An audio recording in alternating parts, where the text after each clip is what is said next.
Assalamualaikum warahmatullahi wabarakatuh. Bismillahirrahmanirrahim. Tabarakalladzi nazzala al-furqana ala 'abdihi liyakuna lil 'alamina nadhira. Allahumma shalli wa sallim ala sayyidina maulana Muhammadin wa ala alihi wa sahbihi asmain, nama ba'du. Ingkang sangat kula hormati keluarga besar Kiai Haji Bisri Sansuri sedanten mawon, mulai sing nyai sampai sing jabat nih, wonten Mas Boemin, wonten Mas Halim sedanten. Ingkang kula hormati Kiai Haji Anwar Mansur, Kiai Haji Miftahul Ahyar sedanten, Pak Marzuki. Saya ini senang sekali karena kebagian kedua setelah Lek Koyum. Jadi saya perlu cerita kenapa beliau tadi manggil saya ponaan. Jadi mbah saya kandung itu namanya Fatimah. Fatimah itu punya ibu Sofia. Sofia itu punya adik Badiah yang melahirkan Mbah Sahal. Mbah Sahal punya Mbak Yu namanya Muzayanah, digarwa Kiai Mansur melahirkan Gus Koyum. Jadi saya dengan beliau itu kacek sak tokoh, sehingga saya manggil beliau itu Pak Lek. Terus sudah seharusnya beliau dulu baru saya, karena beliau tadi sudah serius, saya akan yang santai-santai saja. Tadi saya tanya Gus Zid nih, pertama minta saya di Rembang itu, saya tadi memang baru sholat sebetulnya, saya sholat ya ingin sholat saja, tapi pas baru salam sudah disuruh ngadeg. Ini kayaknya agak-agak sopan, tapi ya sudah, ini sudah takdir saya ini. Saya itu bikin aturan yang boleh ngundang saya itu pernah sepuh. Ternyata yang pernah sepuh itu banyak. Ini ada Pak Marzuki yang sangat kecewa dengan saya karena ngundang saya tidak mau. Tapi sebetulnya karena saya ini fanatik fikih. Saya ini punya pondok, punya ibu. Jadi yang bisa menggugurkan kewajiban saya itu harus yang lebih sepuh. Jadi orang yang kalah sepuh dengan saya ngundang itu sudah haram. Jadi ini bukan keangkuhan ini, tapi ya memang aturannya seperti itu. Jadi konstitusinya seperti itu. Terus kenapa saya tanya sama Gus Zid nih, apa Mbah Bisri Sansuri punya karangan? Karena saya tidak biasa khol, kemudian tidak punya naskah yang dikholi. Saya punya karya banyak tentang Ahli Sunnah wal Jamaah yang dikarang Mbah Hashim, yang dikarang Mbah Ali Maksum, termasuk yang dikarang Kiai Al Mahfud Lirboyo. Meskipun saya tidak punya karangan detail, tapi guru saya Kiai Haji Maimun Zubair itu alumni Lirboyo, sehingga saya tahu banyak mazhab Bakarim. Dari sekian mazhab Bakarim yang saya paling suka itu nggak pernah merujukkan domir. Jadi santri sarang kalau pas nggak bisa merujukkan domir, ya wadali kau te mengkono iku lahu gede mengkono gitu. Alasannya anut Bakarim gitu. Ini ada Kiai Anwar ini saksinya. Kata Mbah Karim, ad-domir fid domir, famal lam ya'rifid domir falaysa lahu domir. Jadi domir itu ada di hati, yang nggak punya hati yang nggak tahu domir. Dan itu nyata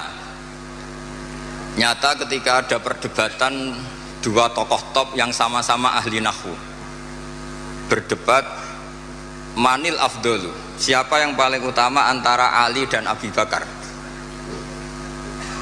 Rupanya itu ada penengah yang ahli domir, mungkin karena ngajinya di Lirboyo jadi ahli domir. Debat, yang satu bilang Abu Bakar karena mertuanya Rasulullah dan sohibu fil ghar.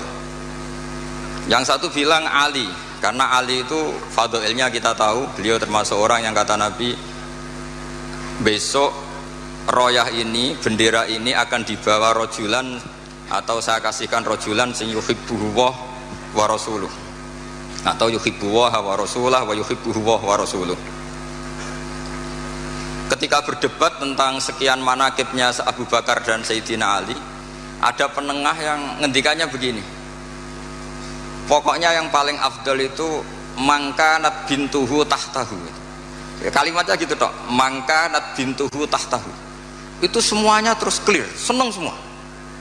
Karena kalau orang yang mentakdim Abu Bakar ala aliyen, kalau maknanya gini, yang paling afdal adalah maniku wong kanat kang ono sapa bintuhu, anak wedo eman iku tahtahu ono ing kekuasaan Nabi. Orang yang punya putri, yang putrinya itu di bawah Nabi. Artinya siapa? Abu Bakar. Yang pro Sayyidina Ali juga senyum-senyum seneng. Karena kalau dia maknani gini, man iku wong kanat kang ono sapa bintuhu putrine Nabi, iku tahtahu ono ing ngisore man iku. Itu siapa? Sayyidina Ali. Jadi domir mengkono-mengkono itu cespon gitu. Itu sekali dimaknani itu masalah itu. Jadi maka berbahagialah santri yang nggak pinter, karena ternyata nggak pinter itu ada padanannya yang orang pinter, yaitu Mbak Karim. Bedanya Mbak Karim nggak ngerujui karena pinter, kalau kita karena nggak pinter. Tapi insya Allah mantas sabah bikomin fawa minhum ya. Jadi kalau nggak bisa alim ya mirip-mirip orang alim gitu. Saya ini pemerhati tafsir ya.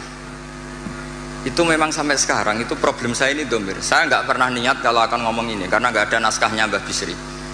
Ini tantangan untuk anak cucunya. Padahal beliau-beliau itu pasti punya naskah. Ini PR yang harus diselesaikan.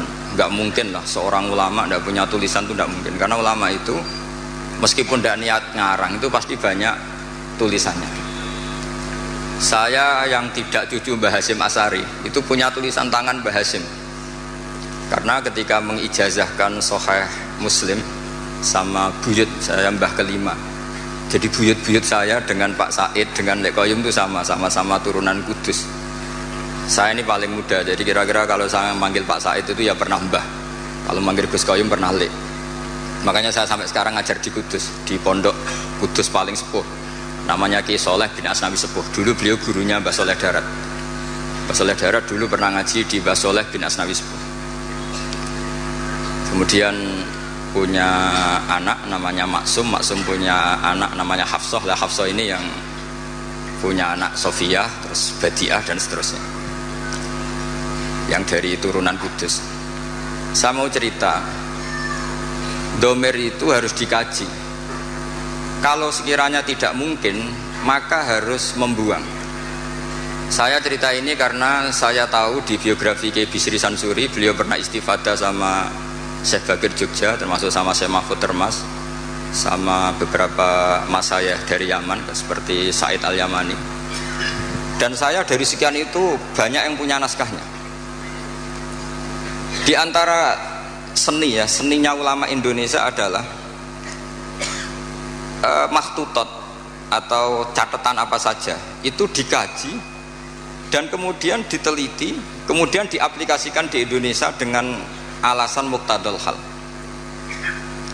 Sehingga dalam bahsul masail itu kadang ya agak jorok, tapi jorok yang baik. Maka saya pernah bahsul masail dulu di Pondok Sarang. Ini nggak boleh ditiru oleh anak-anak.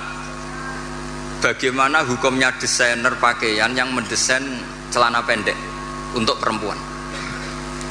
Itu semua mengatakan haram karena gara-gara desain itu perempuan kemudian tidak pakai maxi, tidak pakai celana karena memang desainnya untuk langsung dipakai tanpa pakai maxi atau pakai celana. Ada yang bilang tidak haram. Bagaimanapun celana pendek itu berkontribusi ikut menutup aurat. Artinya dia tetap menyumbangkan nutup aurat. Hanya tidak usah sampean bayangkan, wah kalau haram ya dilepas ya jangan gitu. Itu kan masalah. Jadi fikih itu kadang ya agak-agak kacau. Kita mau bilang haram nyatanya memberi kontribusi ikut nutup aurat, mau bilang halal dengan desain seperti itu perempuan masih menampakkan apa? Aurat. Jadi debat fikih itu kadang ya tidak mutu, tapi dari tidak mutu itu ya kemudian tetap melahirkan kecerdasan, dan itu termasuk yang dibicarakan Syekh Mahfud, namanya taskhidun nazar, orang menjadi cerdas. Saya pernah baca di Nailul Ma'mul, ini sekaligus senam otak untuk anak-anak Denanyar. Ini bukan ngetes kiai tapi ngetes anak-anak. Nanti kalau ini disalahkan Kiai Miftah atau Yai Anwar ya saya langsung taslim karena saya pasti samina wa ta'na. Tapi kayaknya enggak. Karena saya baca, saya ini ngerpek di Syekh Mahfud. Kalau sama nyalakan saya, nyalakan Syekh Mahfud. Syekh Mahfud itu gurunya Kiai Bisri Sansuri. Ada fardul masalah begini. Saya ulang lagi, ada fardul masalah begini. Ada orang jatuh dari atas. Ini kata Syekh Mahfud. Kemudian menimpa ini, hadirin ini kan banyak, nggak bisa dipiakin, tertimpa orang. Pertanyaannya adalah orang yang jatuh itu harus pindah apa tetap di situ? Kalau dia pindah menimpa orang lain, kalau tetap di situ membahayakan orang yang ditimpa. Pilihannya pindah apa tetap di situ? Ada yang menjawab harus pindah. Karena yang ditimpa sudah lama ini bahaya, lama-lama bisa mati, apalagi kalau yang jatuh gendut. Terus ada yang bilang nggak usah pindah, karena jatuh itu tanpa ikhtiar, sehingga dia jatuh tidak dosa. Kalau dia pindah, artinya ikhtiarnya sendiri, maka harus nggak usah pindah. Tapi terus ada pertanyaan lagi, kecuali yang dijatuhi itu Nabi, sekelilingnya ada Nabi, itu harus pindah karena kalah kelas. Tapi dibantah lagi, nggak mungkin ada Nabi lagi karena Nabi Muhammad sudah Nabi akhir zaman. Kayaknya akan kalah. Ternyata ini nggak mau kalah, nggak, masih ada Nabi Isa. Gitu. Jadi terus kata saya Mahfud, wahada mimalato ilatahta, sebetulnya ini tidak ada faedahnya, cuma jadi taskhidun nazar, orang menjadi cerdas. Nah kemudian turunan dari ilmu itu adalah misalnya nyuwun sewu, politik itu kotor misalnya, tapi punya otoritas. Kalau melihat kotor itu kiai atau cucu kiai gak boleh ikut politik. Tapi kalau melihat punya otoritas, kalau itu kepegang orang fasik atau orang yang sama sekali nggak punya peduli halal haram, itu lebih bahaya. Kamu milih melihat kotornya apa melihat berebut otoritasnya? Itu menjadi, karena kalau misalnya yang punya otoritas itu orang-orang yang suka maksiat, tentu nanti ada perda-perda yang menguntungkan tempat-tempat apa? Maksiat. Nah itu akhirnya turunan dari logika yang terbangun itu banyak, termasuk misalnya uzlah. Uzlah itu kata Imam Ghazali halal ketika orang sudah banyak sering maksiat, khina layak manul jali sujali sahu, sehingga orang setiap kemana saja pasti dosa kalau nggak ngerasani orang yang gosip dan sebagainya. Lalu pertanyaannya, ketika orang sembunyi sendiri di atas gunung, itu uzlah meninggalkan dosa apa meninggalkan kewajiban? Kalau Anda tidak mau jabat, itu nggak mau dosa apa nggak mau tanggung jawab atas keberlangsungan Indonesia? Sama milih mana? Kalau Mas Muhammad sudah milih ikut terlibat karena sudah jabat, maka menurut saya ini barokah. Jadi yang jabat ya anggap saja Islami karena ingin pegang otoritas, yang nggak jabat ya Islami, anggap saja menghindari syubhat. Akhirnya yang Islami siapa Gus? Ya semuanya, ini barokahnya Islam karena menyediakan semua itu yang disebut ilmu usulul fikih. Dan siapapun yang bersanad sampai Syekh Mahfud termasuk Mbah Bisri itu pasti ahli usul fikih.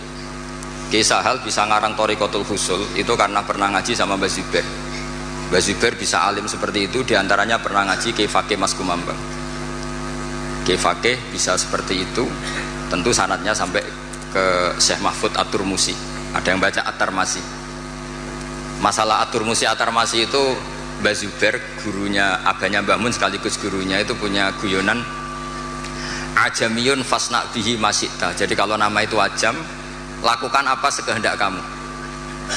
Makanya kalau orang itu baca ya Turmudi, ada yang baca apa?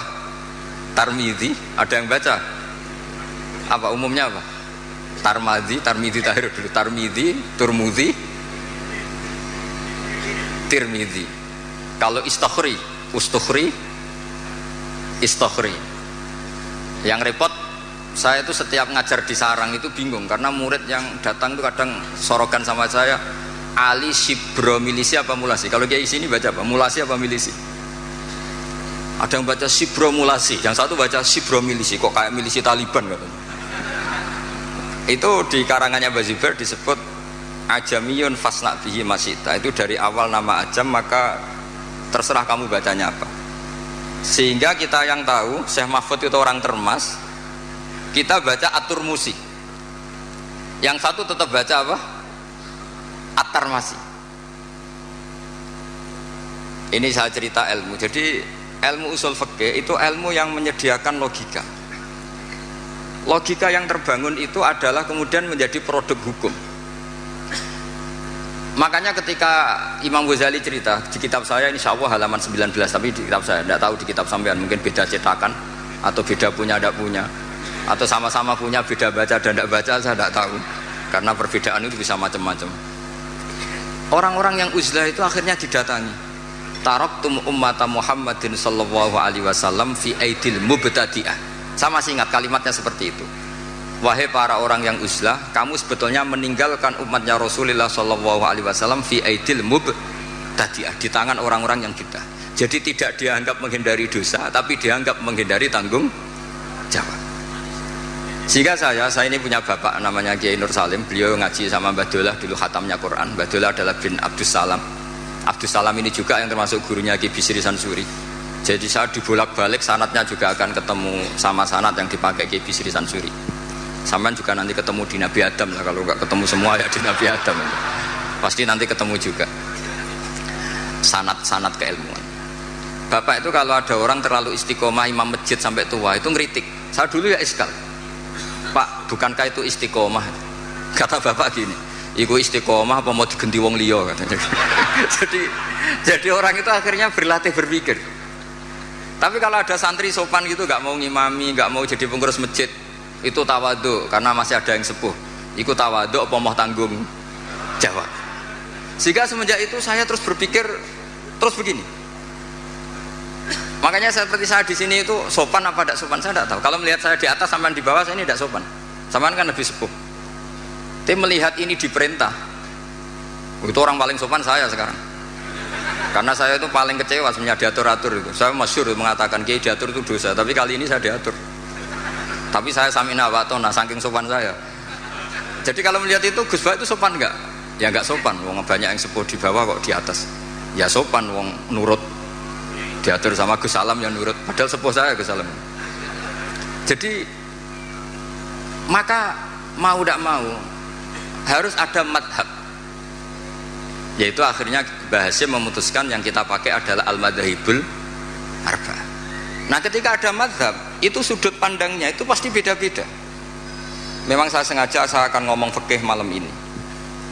Misalnya begini, kalau ada ayam jago ditabrak truk kejet-kejet, itu umumnya orang disembelih apa enggak?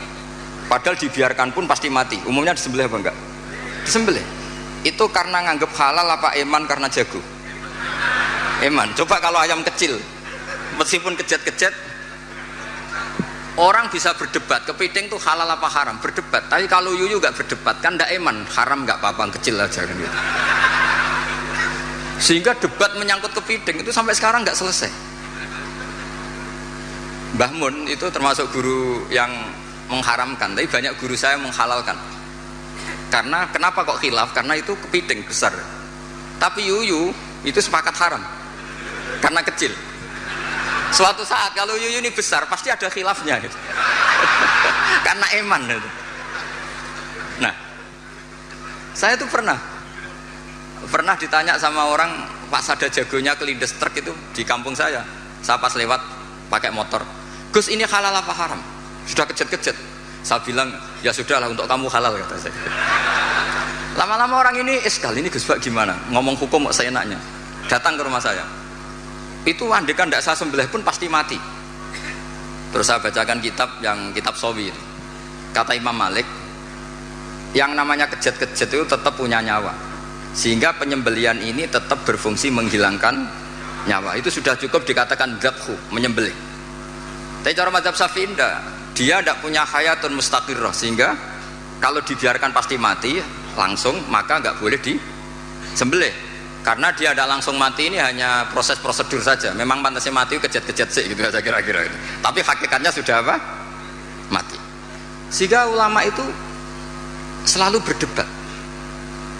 Dan perdebatan ulama itu setelah diangen-angen memang sama-sama masuk akal. Saya punya sekian cerita ya tentang perdebatan, termasuk kitab yang tadi disebut Lek Qayyum itu, kitab Khilyatul Auliya. Karena kenapa saya sering baca kitab itu? Memang syaratnya jadi wali itu harus pernah baca kitab Khilyatul Auliya. Jadi kalau sampean belum pernah baca berarti nggak mungkin jadi wali. Sudah tak jamin itu nggak mungkin. Imam Ghazali sealim itu termasuk barokahnya kitab Khilyatul Auliya, masyhur itu.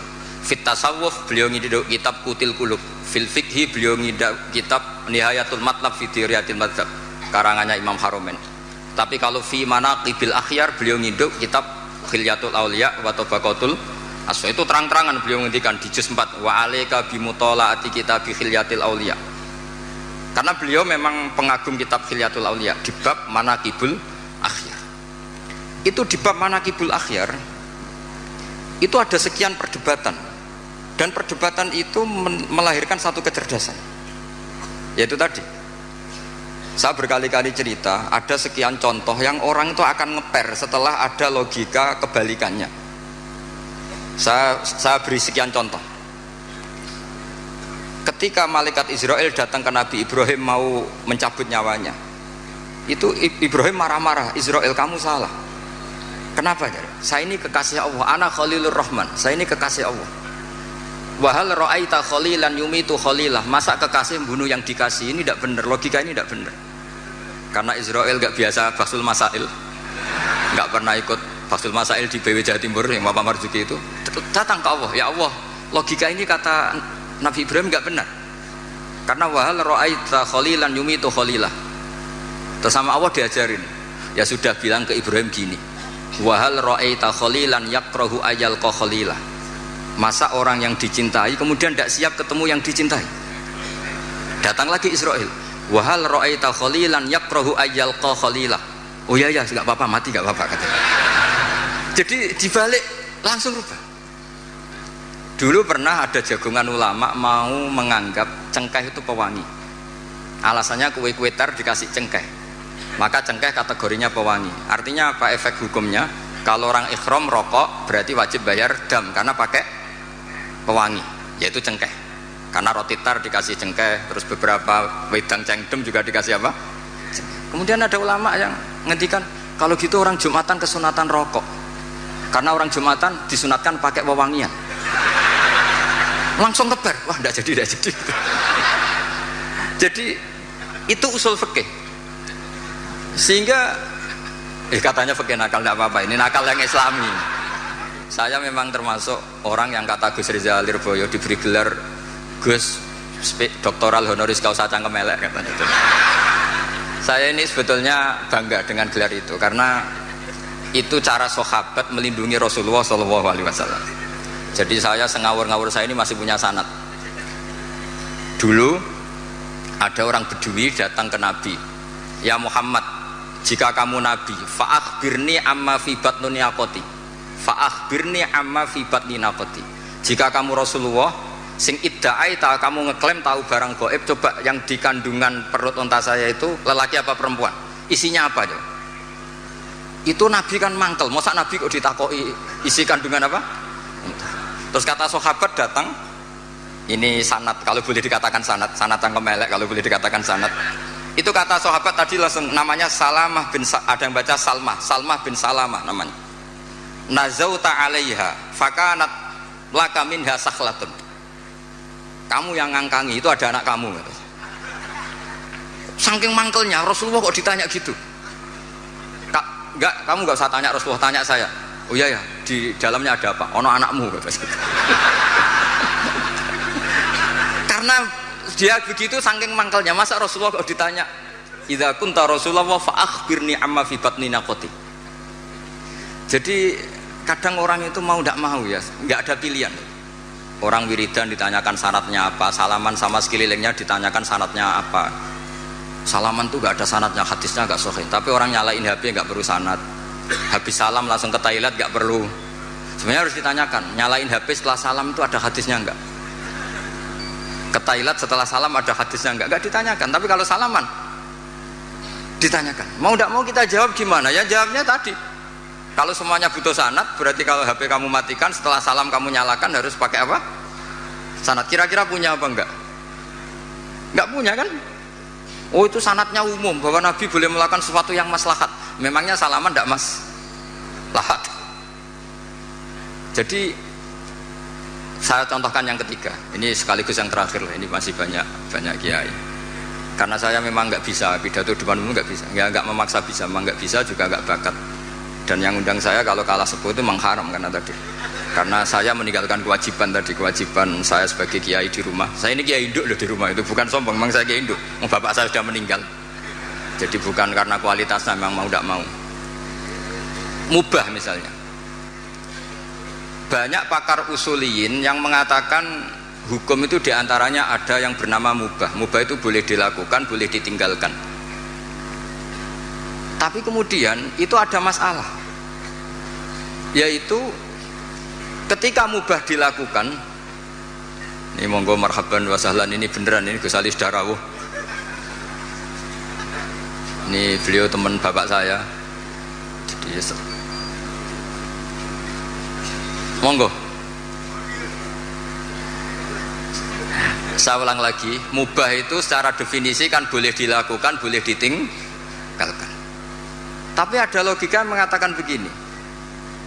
Misalnya saya jagungan sama Gus Salam, malam ini semalaman sama Gus Salam cangkruk. Itu mubah apa wajib? Kata ulama itu wajib. Itsma min mubahin illa wa yatahaqqaqu bihi tarku haramim ma. Karena setiap orang melakukan mubah pasti saat itu meninggalkan keharaman. Saya asik di Denanyar, jagungan sama Gus-Gus Denanyar. Artinya saya tidak dugem, tidak ke tempat-tempat maksiat. Sekarang meninggalkan maksiat itu mubah apa wajib? Wajib.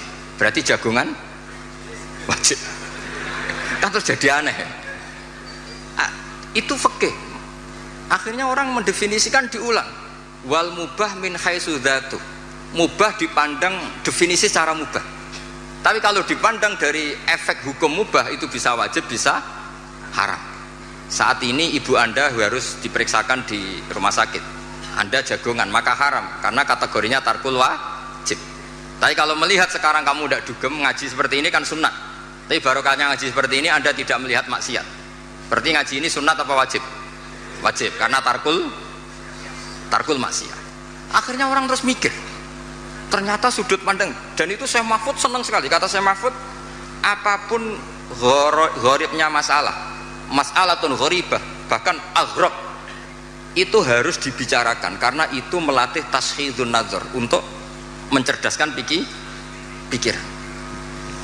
Makanya banyak wali yang dalam cerita wali itu, ada wali itu karena sholat shaf awal. Kita tahu shaf awal fadilahnya kayak apa. Tapi ada wali itu jadi wali karena kalau sholat itu di shaf akhir.